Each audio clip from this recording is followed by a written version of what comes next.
there's something else that is bothering me. In fact, can we play from yesterday's clips? Can we play the 60 Minutes? Former Pentagon investigator says U.S. officers attacked by Russians. This is cut 4. This is really important. Listen to this. Are we being attacked? My personal opinion, yes. By whom? Russia. Greg Ed Green ran the investigation for the Defense Intelligence Agency. He would not discuss classified information, but he described his team's work from 2021 to 2023.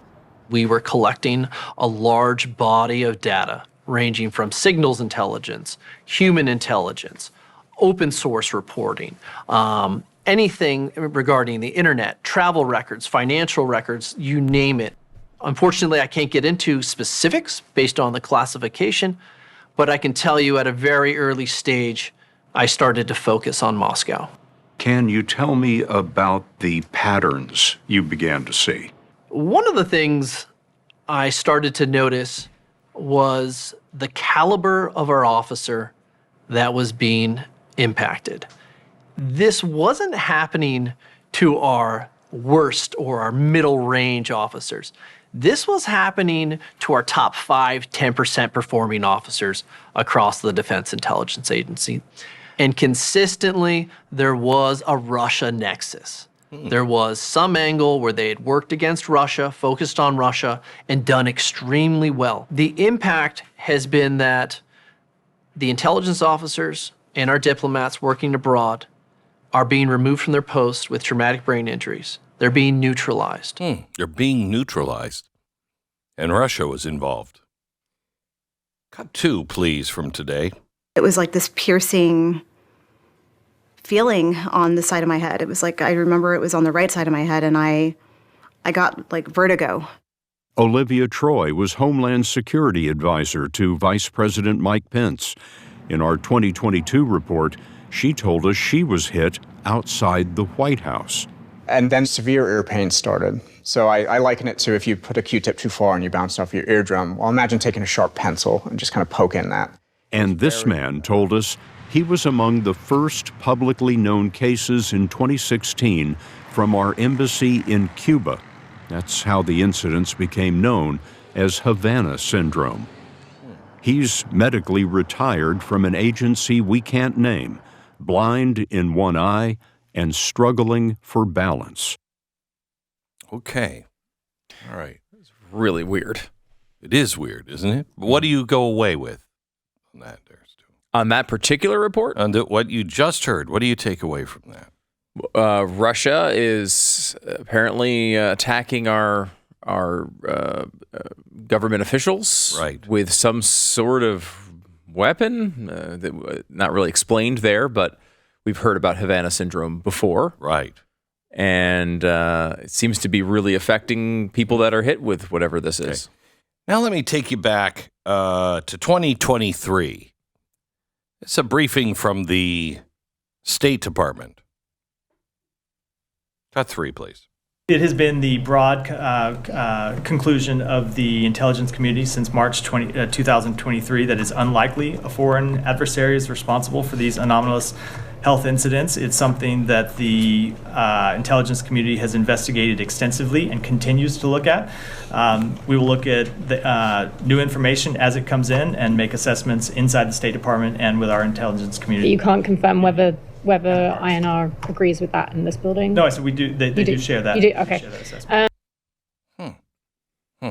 Okay, wait a minute. I remember that. That was a big story. Yeah, this is from the Washington Post a year ago. The mysterious ailment known as Havana Syndrome did not result from the actions of a foreign adversary, according to an intelligence report that shatters a long-disputed theory that hundreds of U.S. personnel were targeted and sickened by a clandestine enemy wielding energy waves as a weapon.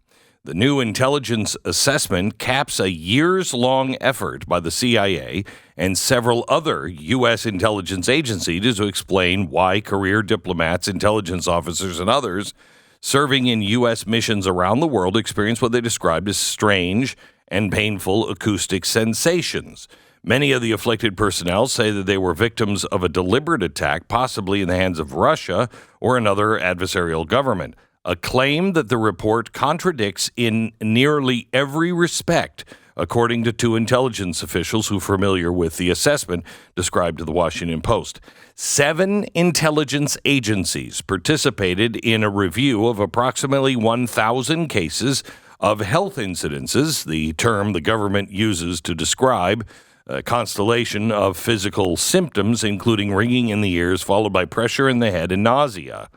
5 of those agents determined it was very unlikely that a foreign adversary was responsible for the symptoms, either as a result of purposeful actions, such as directed energy weapons, or a byproduct of some other activity, including electronic surveillance that made people sick. They spoke on the condition of anonymity. One agency, which the officials did not name, determined that it was unlikely that a foreign actor was at fault, a slightly less emphatic finding that did not appreciably change the consensus. One agency abstained in its conclusion regarding a foreign actor. But when asked, no agency dissented from the conclusion that a foreign actor did not cause the symptoms, one of the intelligence officials said. Now, that came out a year ago. So one would have to ask the government, were you lying then, or are you lying now? Is it that these are just people within these investigations who are disagreeing with the final conclusion of the government report? Because I remember that report. It was a big story at the time. Mm-hmm. I mean, it was a big thing. Like everyone, for years and years and years, we were told about this Havana Syndrome, very suspicious and strange, but no one really knew. And then they came out with this report, and it was, okay, this is our conclusion. We came up with it. It wasn't anybody. It was, I mean, they kind of made it seem like these were unrelated sort of general health ailments these people were going through. Let's go through some of this. 60 Minutes spoke with retired General Officer Lieutenant Colonel Greg Elgreen. Now, remember, he said one agency, or the report a year ago said one agency didn't agree. So let's just say that Greg is the guy who said, Sure. I'm not taking a position on this one. Okay. He said that Russia appeared to be the common denominator across most cases concerning Havana Syndrome. One of the things I started to notice was the caliber of our officers. Okay, remember this? What he just said. Our top 5 or 10% performing officers. So let's look at those who were targeted. The investigative journalist also claimed to have obtained an accounting document linked to a top-secret Russian intelligence unit called 29155, which outlines a bonus payment for an officer who worked on a project concerning potential capabilities of non-lethal acoustic weapons. When I saw it, I literally had tears in my eyes because it was spelling out what they had been doing, said one of the victims.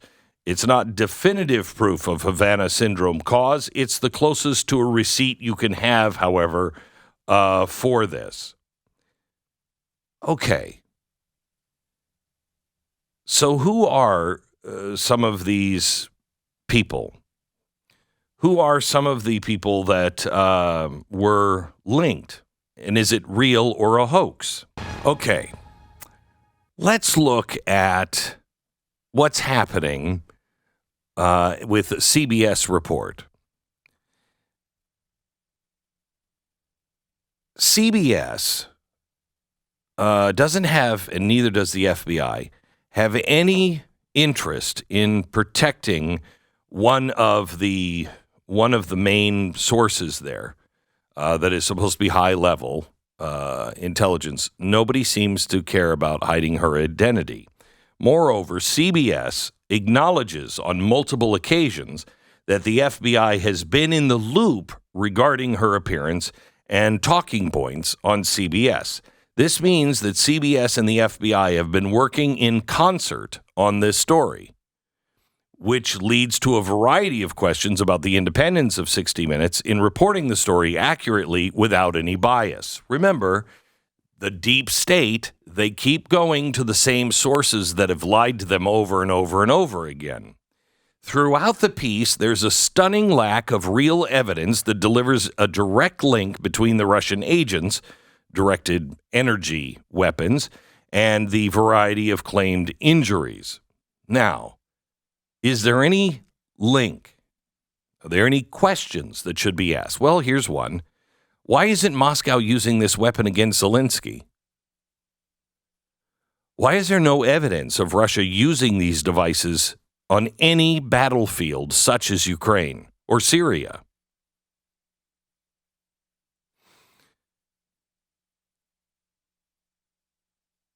There's a journalist. His name is Hans McAnee. He noticed and spoke on X. He said, it's really important to scrutinize the individual current and the former government agents who claim to be suffering. So who are they? Well, one of them is retired from the CIA in 2019, currently an MSNBC contributor. He was one of the many former government agents who claimed that Hunter Biden's laptop was disinformation. Miles Taylor, another one, wrote the infamous anonymous anti-Trump letter, made a career of leveraging his government credentials to write best-selling Trump-bashing fan fiction. Olivia Troy, she's a former advisor to Mike Pence. She's followed a similar path to Mr. Taylor. And the last one waged the campaign to get social media to censor critics, falsely accused several people of being Russian-controlled accounts. Beck. Seems like we have the same kind of people running around. So, Glenn, you're going over this piece on Havana Syndrome from Jordan Schachtel, right? Yep. So it's in the dossier. It's really, really well written and I think well thought out. He's asking the question, why now? Why is this story? And this is something that came up to me yesterday when we were talking about it on the air that 60 Minutes had covered this thing. Wait a minute. Isn't that the same thing that all of the agencies said was not a foreign actor? He thought the same thing. And he went in and he looked into who these people are. And they're all people that, have either been anti-Trump, pro-Hunter Biden. They're all the people that were involved in all of this garbage over the last few years about Russia. And so that's kind of a coincidence. I mean, incredible. He points out in his article, is it perhaps because the House is set to vote on both the massive seizing of Russian assets and the infusion of cash for the war in Ukraine? They're set to vote on that right around the corner. So is this just another setup by the government using CBS to carry the water to say, see how bad they are? It doesn't make sense to me. It obviously doesn't make sense to him either. What does make sense is that you're being set up and lied to, because you were either being lied to last year or you're being lied to now. Which is it? Well, I would imagine that you're probably being lied to now, seeing that money is involved. And you watch. They're gonna come out with the Ukraine money, and they're gonna say it's a loan. It's just a loan. We're just gonna loan them this money. They'll pay us back, but it'll be a forgivable loan. You watch.